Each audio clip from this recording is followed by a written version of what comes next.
जय जगन्नाथ नमस्कार। आपण माने जानती ओडिशा रे प्रथम थर पाई प्रवासी भारतीय दिवस अनुष्ठित होबाकू जाउछि।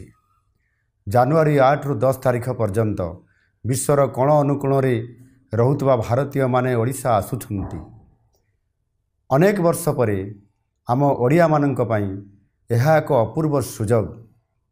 विश्व दरबार रे ओडिशार मर्यादा को सम्मान को प्रतिष्ठित करिया पई आमे समस्ते संकल्पबद्ध। एही 3 दिन पर्यंत समस्त अतिथि माने भुवनेश्वर रे रहिबे एवं अनेक पर्यटन स्थल को मध्य बुलिबा को जिबे। तेणु मु आपण मान को निवेदन करूछि, आपण माने एही समय रे आमर प्रवासी अतिथि माननकु स्वागत करंतु और यथोचित सम्मान प्रदर्शन करंतु। सेमाने जेपरी अनुभव करिवे जे सारा ओडिशा समान को स्वागत करिया पाई प्रस्तुत रहिछि। रास्ता घाटरे सेमाने किछि आवश्यकता अनुभव कले सेमान को तुरंत साहाय्य करंतु।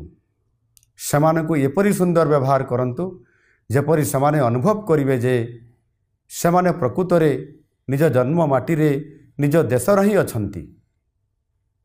एही समय रे आमर रास्ता घाट परिष्कार रखिबा मध्य आमर दायित्व। आमर संस्कृति हेउछि वसुधैव कुटुंबकम। सारा विश्व को आमे परिवार भली देखु। प्रवासी माने तो सहजरे आम निजर।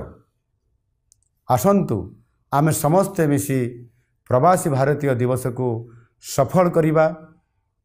प्रवासी भाई भौणी माने जेपरी ओडिशा रे ही तांको जीवनर सबुठारु भल अनुभूति पाइबे से दिगरे प्रचेष्टा करिबा। वंदे उत्कल जननी भारत माता की जय।